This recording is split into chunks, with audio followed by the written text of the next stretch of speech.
네, 여러분 안녕하십니까? 택시 운전 자격 시험 10회 안전 운행편 두 번째 시간입니다. 여러분을 환영합니다. 문제 1번입니다. 제동 시에 바퀴를 로크시키지 않으므로 브레이크가 작동하는 동안에도 핸들의 조정이 용이하고 가능한 최단 거리로 정지시킬 수 있도록 하는 장치는 어느 정도 다 아시겠죠? 네, 답부터 말씀드릴게요. ABS입니다. 안티록 브레이크 시스템. 안티록이 뭡니까? 바퀴가 당기지 않는다는 거죠. 락이니까요. 죄송합니다. 네, 잠시 문제가 있어서요. 네, 다시 시작합니다. 제동 시에 바퀴를 로크시키지 않으므로 브레이크가 작동하는 동안에도 핸들의 조정이 용이하고 가능한 최단 거리를 정지시킬 수 있도록 하는 장치는 안티록 브레이크 시스템 ABS 시스템입니다. 그냥 그대로 인지해 주시는 것이 좋을 것 같습니다. 네, ABS 시스템입니다.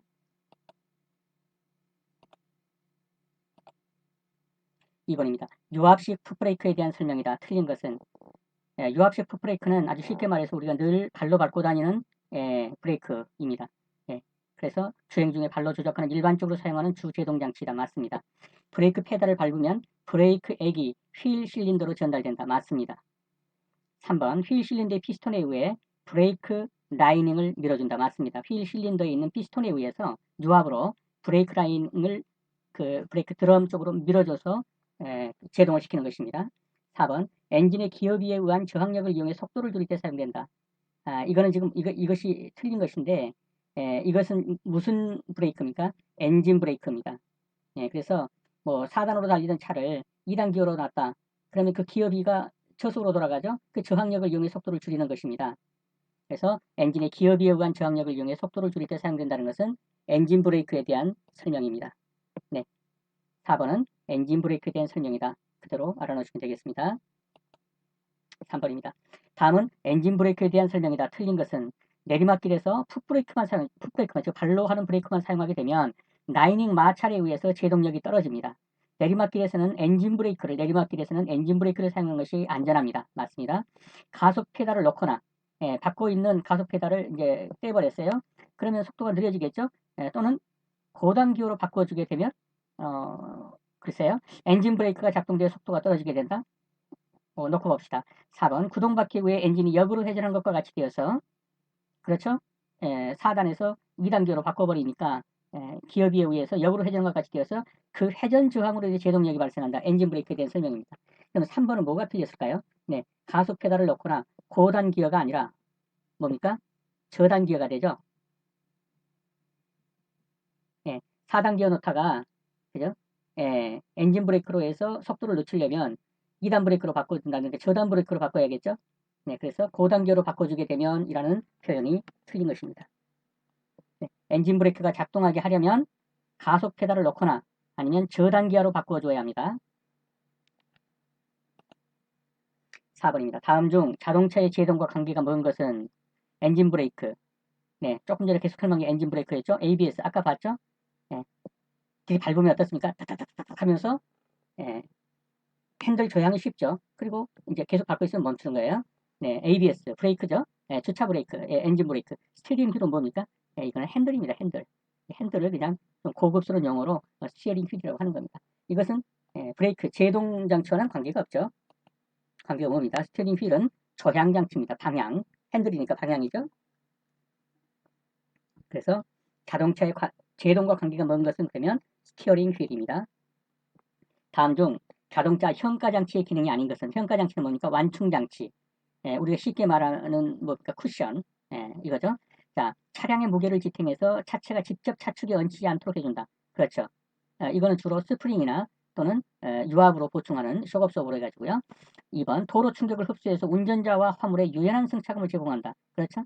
소위 말해서 쿠션이 좋은 거죠.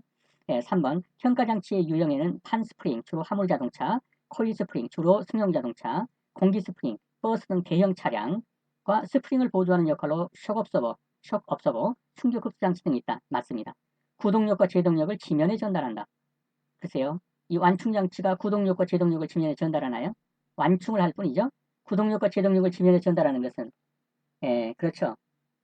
휠이라고 해야 더 맞겠죠? 변속기보다는 더 휠이라고 하는 것이 맞을 것 같아요. 예, 구동력과 제동력을 지면에 전달하는 것은 주행장치인 휠이다. 타이어와 함께 차량의 중량을 지지하고 구동력과 제동력을 지면에 전달해주는 역할을 하는 것은 휠이다. 그래서 4번은 휠이 되겠습니다. 6번입니다. 자동차의 조향장치에 대한 다음 설명 중 틀린 것은 앞바퀴 정렬에는 토우인, 캠버, 캐스터 등이 있다. 맞습니다.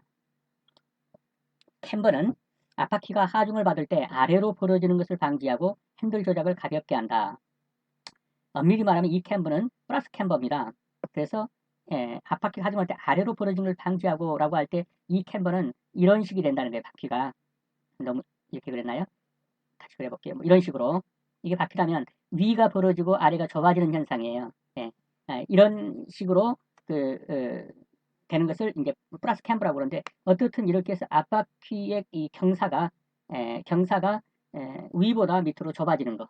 그래서 캠버는 앞바퀴가 하중을 받을 때 이제 원래는 아래로 벌어지려고 하겠죠. 하중을 받으니까 이것을 방지해 주는 거예요. 역으로 이렇게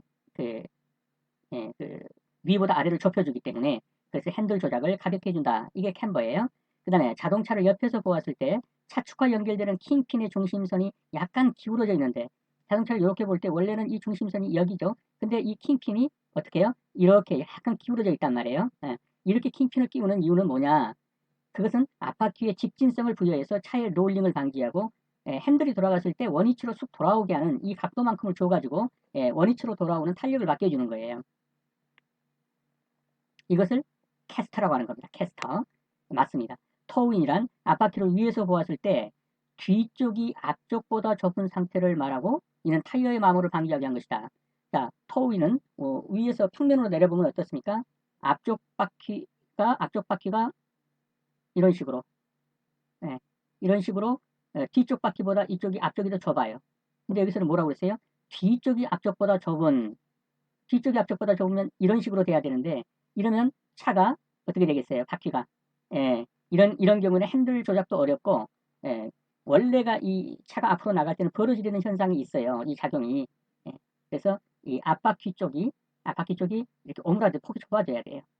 그래야 조향이 쉽고. 그래서 토우인이란 앞바퀴를 위에서 보았을 때 앞쪽이 뒤쪽보다 좁은 상태를 말하고 이렇게 해야 돼요. 이는 타이어의 마모를 방지하기 위한 것이다. 그래서 이 기회에 캠버는 무엇이고 토우인은 무엇이고 캐스트는 무엇인지를 확실히 알아두시기 바랍니다. 캠버는 뭡니까? 기울기. 위쪽보다 밑에 쪽이 더 경사가 이렇게 되는 이런 상태를 말하는 것이고 토우인이라는 것은 앞바퀴 쪽이 폭이 뒷바퀴 쪽 폭보다 더 좁은 거예요. 연상을 해보세요. 그 다음에 캐스터는 이 킹핀을 정중앙에 놓지 않고 약간 내려서 놓아서 바퀴가 복원할 수 있도록 도와주는 거예요. 그래서 핸들의 복원성을 유연하게 하기 위해서요. 넘어가겠습니다. 자, 다시 봅니다. 토우인이란 앞바퀴를 위에서 보았을 때 앞쪽이 뒤쪽보다 좁은 상태. 그죠? 앞쪽이 뒤쪽보다 좁은 상태. 바퀴를 그런 식으로 놓는다 이거예요. 얼라이먼트를 할 때, 휠 얼라이먼트를 할 때, 주행 중 타이어가 바깥쪽으로 벌어지는 것을 방지하기 위해서, 타이어의 마모를, 이렇게 할 때 마모를 방지하게 되는 게 타이어 마모를 방지하는 거예요. 이것이 토우인이다. 이렇게 알아두십시오. 원심력을 보겠습니다. 원심력은 속도의 제곱에 비례하여 변한다. 맞습니다. 원심력은 속도가 빠를수록 커브가 적을수록 중량이 무거울수록 커집니다. 맞습니다. 커브가 예각을 이룰수록 원심력은 작아진다. 그런데 예각이 뭡니까? 직각보다 작은 각이에요. 이 예각의 반대말이 뭐예요? 둔각이에요. 예각이라는 건 각이 예민하다. 이런 말이에요. 만약에 각이 이렇게 생겼으면 예민하죠, 이게. 근데 이렇게 생겼으면 이게 둔하죠. 이게 둔각이 되겠죠. 이건 예민하니까 예각이 되고. 그러니까 예각을 이룰수록 각도가 좁아질수록 원심력은 작아진다? 이게 좀 표현이 잘못됐죠? 시속 50km로 커브를 도는 차량은 25km로 도는 차량보다 원심력이 4배가 커진다. 자, 4번을 보십시오.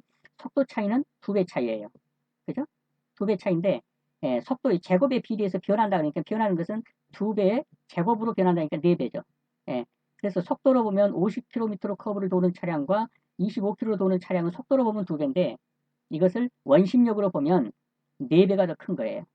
뭐가요? 50km로 도는 차량이 원심력이 4배가 더 크게 받아요.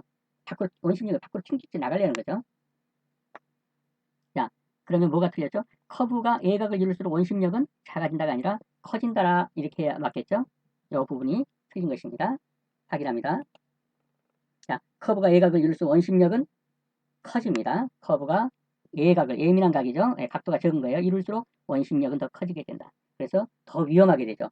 예, 다른 구불길, 예, 예각을 이루는 길, 이런 길에서 속도를 더 많이 줄이셔야 합니다. 자, 8번입니다. 타이어의 노면 접지와 관련된 다음 설명 중 틀린 것은 고속주행 시 타이어의 회전 속도가 빨라짐에 따라 접지면에서 발생한 타이어의 변형이 다음 접지 시점까지 복원되지 않고 진동의 물결로 남게 되는 현상을 스탠딩 웨이브라며 맞습니다. 이 지문에서 이걸 완전히 익혀두십시오. 타이어는 내부 고열련이 쉽게 과열되고 파손된다. 이것이 지금 뭡니까? 스탠딩 웨이브에 대한 거의 전반적인 설명입니다. 자, 고속주행합니다. 그러면 타이어가 어떻습니까? 원래는 이 무게 위에서 찐 눌려 있죠. 그런 다음에 다시 위로 올라오면서 복원돼야 돼요. 이게 펴지고. 그런데 너무 고속으로 가다 보니까 타이어가 펴질 틈도 없이 눌린 상태, 그 상태 그대로 바로 또 다시 접지를 하게 돼요. 그래서 결국 뭡니까? 이 접지면에서 발생한 타이어가 변형되는데 이 변형이 다음 접지 시점까지 복원되지도 않은 상태에서 바로 들어가 보니까 이 진동이 물결로 남게 돼요. 그래서 마치 멀리서 보면 물결 치듯이 그렇게 보인다고 그래서 이것이 뭡니까? 웨이브가 뭐예요, 이게? 물결 같은 것을 웨이브라고 그러잖아요. 그 진동의 물결로 남게 되는 현상. 이걸 스탠딩 웨이브라고 해요. 그런데 그렇게 되면 어떤 현상이 발생할까요? 내부 고열로 인해서 너무 마찰이 심한 거예요. 그죠? 예, 그래가지고 내부 고열에서 어떻게 쉽게 과열되고 파손되게 돼요. 타이어가. 그래서 이것을 스탠딩 웨이브.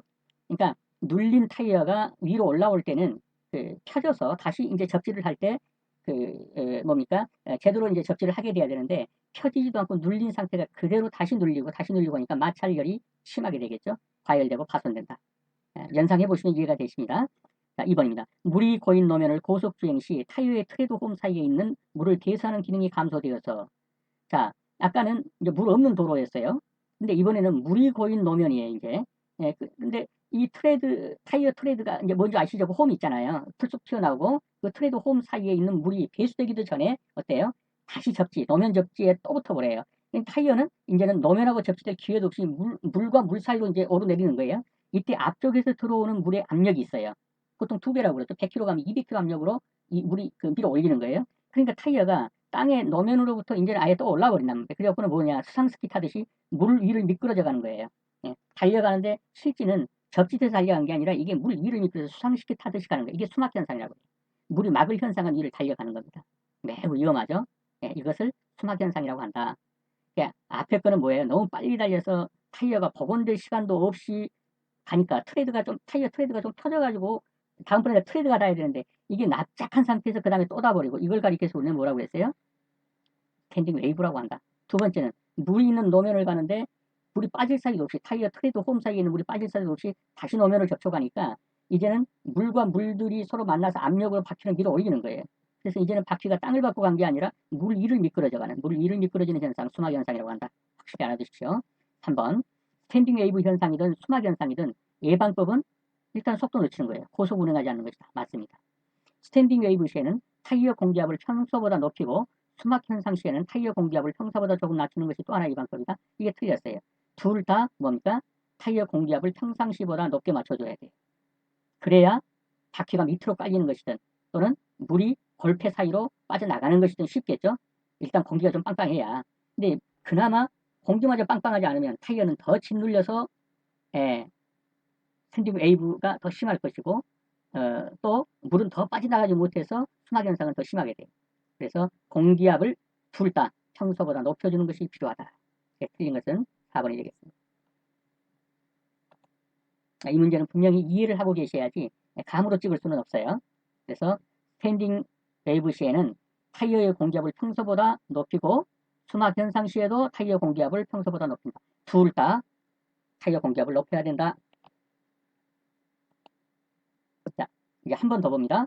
스탠딩 웨이브 현상과 수막 현상을 예방하기 위한 방법 중 옳은 것은 이제는 고를 수 있겠죠? 속도를 높이라고 무조건 틀렸죠? 속도와 공기압을 모두 높이는 속도는 무조건 줄여야 돼요. 이건 과속에서 오는 거니까. 높인다 그랬으니까 틀렸고 속도는 낮추고 공기압은 높인다. 둘 다 이게 맞아요. 속도는 낮추고 좀 타이어의 바람은 좀 빵빵하게 넣으라는 거예요. 답은 이게 되겠죠. 나머지는 뭐 말만 거창하지 다 틀린 겁니다. 속도는 낮추고 둘 다예요. 스탠딩 웨이브든 순환 현상이든 속도는 낮추고 공기압은 높여준다. 자, 이제 페이드 현상, 워터 페이드 현상, 베이퍼록 현상, 모닝록 현상 이걸 좀 봐볼게요. 첫째, 페이드 현상이라는 게 뭐냐면은 고속에서 제동 또는 내리막이 계속되는 제동 등에 의해서 계속 브레이크 밟으니까 이 마찰제 온도가 브레이크 라이닝에 있는 그 마찰제 온도가 상승해요. 그래가지고 이 마찰열에 의해서 브레이크 작동력이 저하하는 현상 이것을 일명 히트 페이드라고 하는데 그냥 페이드라고 하면 이 히트 페이드예요. 근데 워터 페이드도 있기 때문에 워터 페이드는 이제 이번에 워터 페이드라고 했죠. 그래서 페이드 그러면 히트 페이드, 과열 현상으로 인해서 마찰열이 상쇄되는 거예요. 왜 그런가를 볼게요. 일반의 유기재료는 그 마찰제가 마찰면의 온도가 어느 값을 넘어가면은 성분이 분해되면서 그게 가스를 발생시켜요. 근데 이 가스가 이제 문제는 뭐냐면 이게 윤활유 역할을 해줘 버려요. 그 안에서. 예. 그래가지고 꽉 조여줘야 되는데 이 가스가 윤활유 역할을 하니까 어때요? 미끄러지는 거예요. 그래서 이 마찰에 의해서 열이 발생하고 이 열에 의해서 둘 사이의 마찰이 가스로 발생하면서 이 가스가 윤활유 역할을 하면서 미끄러져 버린다. 꽉 조여주지 못한다. 그래서 마찰 계수를 저하시키는 겁니다. 그러니까 브레이크가 잘 말 안 듣는 거예요. 이것을 가리켜서 뭐라 그런다고요? 페이드 현상이다. 이렇게 말한다는 거예요. 계속 밟아대니까 열 받아가지고 이 마찰 계수가 적어서 브레이크가 잘 말 안 듣는 거. 이것을 페이드 현상이라고 한다. 자, 워터 페이드 현상은 물 고인 곳에 주차 또는 수중 운행 등으로 이제 이 브레이크가 물에 젖었어요. 브레이크 라이닝 쪽이. 예? 또는 드럼이라든가. 그래가지고 마찰 계수가 이번에 작아져요. 왜요? 밟는데 이 또 물이 이 윤활유 역할을 하는 거예요. 그래서 제대로 조여주지 못하죠. 그래서 브레이크 제동력이 떨어져요. 그래서 이럴 때는 어떻게 하냐? 브레이크를 좀 밟아줘가지고 마찰열에 의해서 브레이크가 회복되도록 해줘야 돼요. 물기가 마르게 해줘가지고 이때는 브레이크 페달을 반복해서 밟으면서 천천히 주행해준다. 이해가 되셨죠? 자, 3번입니다. 베이퍼록 현상입니다. 이 베이퍼라는 게 뭡니까? 수증기, 뭐 공기방울 뭐 이런 것이죠. 예, 그 증기 이런 거예요. 베이퍼록 현상은 긴 내리막길에서 그 브레이크를 지나치게 사용하면은 차륜 부분에 마찰열이 있겠죠. 이 마찰열이 이 뭡니까? 브레이크 라이닝을 밀어서 조여주는 것이 무엇이 합니까? 그 실린더가 해요. 실린더. 그런데 이 실린더 쪽에 열이 가게 되면 어땠어요? 실린더 속에 있는 오일이 팽창을 해요. 그러면서 그 안에서 기포가 생긴단 말이에요. 이게. 응? 이 기포가 생기면 제대로 압력을 돼도 안 받아줘요. 왜? 이 기포가, 이 공기 기포가 차고 있으니까. 그래서 브레이크 파이프 속에 브레이크 액이 기화되고 이 브레이크 회로 내에 공기가 유입된 것처럼, 이게 베이퍼예요. 유입된 것처럼 기포가 발생해서 브레이크 페달을 밟아도 꼭 뭐냐, 스펀지 밟는 것처럼 유압이 제대로 전달되지 않아서 브레이크가 잘 작동되지 않는 현상. 이때는 어떻게 해야 돼요? 풋브레이크 사용을 줄이고 대신 엔진 브레이크를 사용해라 이거예요. 네, 베이퍼록 현상 이해가 되셨죠? 그러니까 페이드 현상이든 워터 페이드 현상은 뭐예요? 브레이크 라이닝이 드럼 쪽을 잡아주는 데서 지금 문제가 생겼는데 베이퍼록 현상은 뭐예요? 아예 브레이크 라이닝 자체가 조여주지를 못해요. 왜? 그 앞서서 실린더가 밀어줘야 되는데 이 실린더가 열을 받아가지고 그 안에 오일이 기포가 생겼어요. 그래가지고 이걸 밟아도 스펀지 밟는 것처럼 힘을 안 받는 거예요. 유압을 제대로 밀어주지 못하는 거예요. 기포가 있어서. 이럴 때는 어떻게 된다?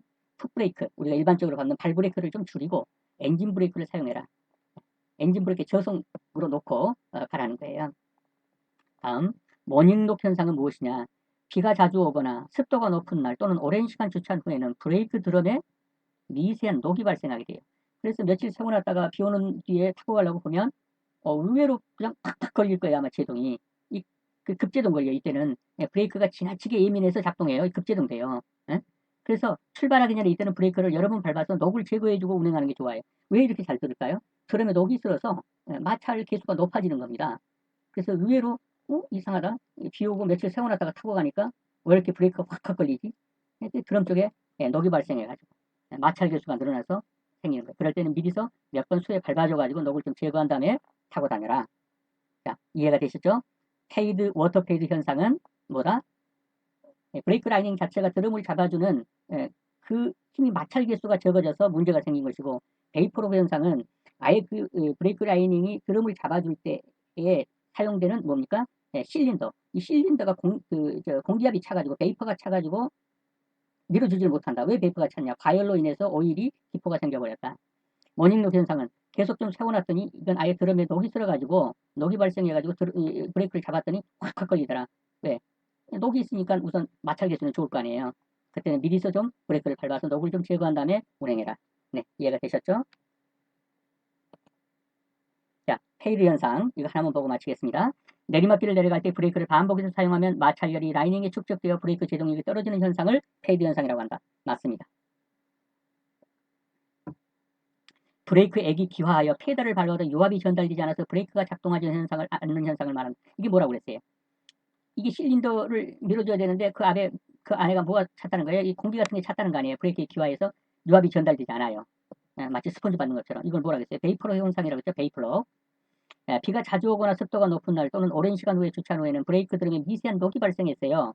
모닝녹이라고 그러죠. 아침에 타려고 보니까 이게 급제동 걸려요. 밟으면 급제동합니다. 이것을 모닝녹 현상이라고 그랬죠. 4번입니다. 물이 고인 도로 주차 또는 수중 운행 등으로 브레이크 마찰제가 물에 젖었어요. 그래가지고 이게 밟으면 브레이크가 잘 말을 안 들어요. 왜? 이 물이 윤활유 역할을 해서 마찰 개수가 적어졌어요. 그래서 그렇게 제동력이 떨어지는 거예요. 이때는 물기를 좀 말리고 가라고 그랬죠. 어떻게 해요? 브레이크를 쑥착 밟아서 열이 좀 발생하게 한 다음에 물기 말려 타고 다녀라. 지금 4번은 뭐예요? 이거는 워터 페이드라고 하는 거죠. 4번은. 1번 이 페이드는 이거는 원래는 히트 페이드인데 그냥 페이드라고 해요. 이게 열로 인한 것이니까. 그러니까 맞는 것은 그럼 뭐예요? 1번이죠. 확인합니다. 네. 2는 페달 밟아도 유압이 전달되지 않고 스펀지 밟는 것 같다고 그랬죠? 이거는 뭐라고요? 베이퍼로 현상이고요. 비가 자주 오나 습도가 높은 날 오랜 시간 주차 후에 브레인에 미세한 녹이 발생했어요. 이거는 모닝녹 현상이라는 것이고요. 4번은 물이 고인 도로에서 이게 아예 브레이크 마찰제가 물에 젖었어요. 그래서 마찰 개수가 적어졌어요. 워터페이드라는 거예요. 기억해 주십시오. 네, 여러분 수업하시느라 수고 많으셨습니다. 도움이 되셨다면 구독과 좋아요 부탁드립니다. 다음 시간에 다시 뵙겠습니다. 감사합니다.